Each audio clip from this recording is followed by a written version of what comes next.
I think heirloom seeds are important for me personally because they really tell the story of not only my ancestors and what they grew. I remember things they grew, but also you can learn about different cultures. You can learn about your culture, of course, but also other cultures. It's the best way I know to tell the story in a living way. It's actually not some painting that's in a museum, but it's actually something you can grow, a work of art you can put on your own table and enjoy and pass on to your kids and your grandkids and your neighbors and friends. And along the way they develop more and more stories, and these stories keep getting passed along with the seeds. Plus the whole importance of keeping our seed freedom alive, being able to save our seed and pass it down and not just depend on what's at the grocery store or what's from a commercial supplier. We found when we test different seeds from different companies on corn that up to about 50% of the varieties out there on the market right now, the varieties that are supposed to be open-pollinated heirloom varieties, are actually have sometimes traces of contamination,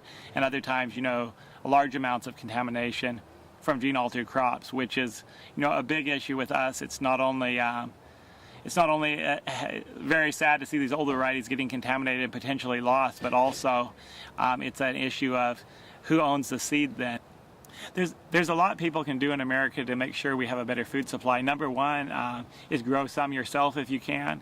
And the number two, and it's almost number one, is make sure you're buying from local farmers. Make sure you're buying from farmers farmers you can trust. In America right now we're seeing a vast increase in the number of new gardeners. It's like doubling every couple of years, which is exciting. People want something that tastes like food again. They're tired of tomatoes that taste like styrofoam, or corn that's all sweet but it doesn't really have a corn flavor.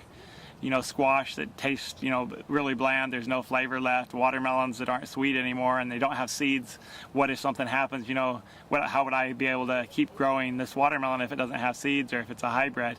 So all these concerns are causing people to want something that tastes better, and also people are worried about what's, is it really great for my kids?